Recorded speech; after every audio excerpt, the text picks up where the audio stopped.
से ही और बहुत जल्दी हम जंतर मंतर पे एक बड़ा प्रोटेस्ट लगाएंगे। तब ये पूरे देश में आंदोलन होना चाहिए।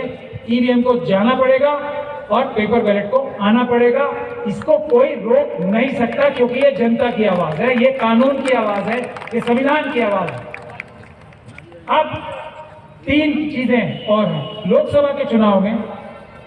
अब थोड़ा थोड़ा लोगों ने, पॉलिटिकल पार्टीज ने हमारी बात सुननी शुरू की है, लेकिन हमने कानूनी रूप से सारी तैयारी कर ली है, मतलब फील्डिंग सारी बिछा ली है इस मैदान में, जिसमें मशीनों को झूठा साबित करके क्या हम, अब चैलेंज ये है कि हमने ये जो ईवीएम की जो ऑर्डर्स लेने शुरू किए हैं ना, वीडियोग्राफी, फोटोग्राफी, क्योंकि ये चुनाव आयोग के ही डॉक्यूमेंट्स हैं, तो 6 महीने के अंदर ये चुनाव की पिटीशन जो डलेंगी वो जीतने का भी फॉर्मूला, अब मैं उसकी सारी डिटेल्स तो पब्लिकली नहीं बताऊंगा, लेकिन जो जीतने का फॉर्मूला हमने डिवाइस कर लिया है कि अब इसका ये है कि 150 से ज्यादा सीटें ऐसी हैं महाराष्ट्र में जिसमें अगर इलेक्शन पिटीशन डाली जाएगी तो वो हम जीत जाएंगे।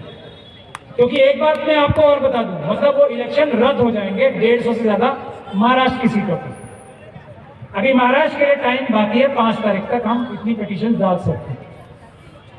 अब ये सबसे बड़ा प्रॉब्लम कहां आती है कि चुनाव रद्द कराने का भारत के संविधान और कानून में सिर्फ और सिर्फ एक ही तरीका है, वो इलेक्शन पिटीशन जो हाईकोर्ट में डलती है। हर एक कैंडिडेट को अपनी इंडिविजुअल डालनी पड़ती है।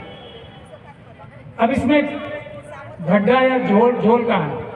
आप पिटीशन डालिए, वो 5 साल तक कभी डिसाइड ही नहीं होगी, दूसरा चुनाव आ जाएगा। जैसे महाराष्ट्र में उसका कुछ एक छवि मिली है आपको, उससे पहले के जो अवार्ड साहब ने शायद बताया था, इससे पहले के सुप्रीम कोर्ट स्पीकर को कुछ बोले और स्पीकर ने नहीं किया तो उस पर कुछ एक्शन ले, वो तो सरकार ही खत्म हो गई और मतलब दूसरी सरकार आ गई और दोनों पार्टियां एक तरीके से हाईजैक नहीं, बैंक डकैती की तरह लूट ली गई पार्टी, और सुप्रीम कोर्ट कुछ नहीं कर पाया।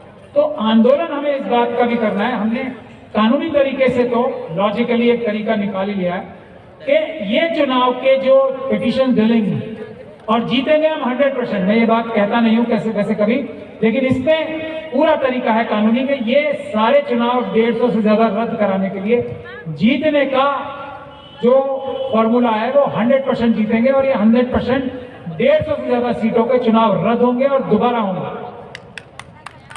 अब चैलेंज है इसको 6 महीने में डिसाइड कराने, तो उसके लिए आंदोलन साइड बाय साइड ये भी चलना चाहिए पूरे महाराष्ट्र में कि हम अदालतों से भी, क्योंकि देश की सबसे बड़ी अदालत कहाँ है? हम लोग सब कहते हैं ना, I will drag you to the court, मतलब अदालत में ले जाऊंगा, तो हमें अदालतों को भी सबसे बड़ी अदालत में ड्रैग करना पड़ेगा, यानी कि जनता की अदालत में, सिर्फ इस मांग को लेके कि आप ये सारी पिटीशन जो है 6 महीने के अंदर डिसाइड करो। कानून भी यही कहता है।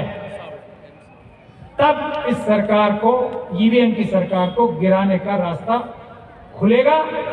पेपर बैलेट का जो आंदोलन है वो साथ के साथ चलेगा। तो हम जब इतनी बड़ी संख्या में कानून के माध्यम से ईवीएम को झूठा ठहरा देंगे तो मेरे ख्याल से हमारा आंदोलन पेपर बैलेट लाने का और ज्यादा मजबूत नहीं बल्कि सफलता की चरम सीमा पे पहुंच जाएगा।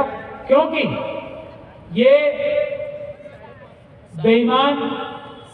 बेईमानी से धोखा देके जनता के मत को, जनता की आवाज को सत्ता में बैठे हैं। ये आप लोग ऐसा सोच रहे हैं कि, और ताई ने बता ही दिया, बेशर्म लोग कभी भी सत्ता या कोई भी कब्जा की हुई चीज आराम से नहीं छोड़ते, उन्हें पुलिस को आके उनको खाली कराना पड़ता है। तो देश की जनता को पुलिस बनके कानूनी संवैधानिक रास्तों से इनको ये झूठी जो सत्ता इन्होंने कब्जाई हुई है उससे खाली कराना पड़ेगा।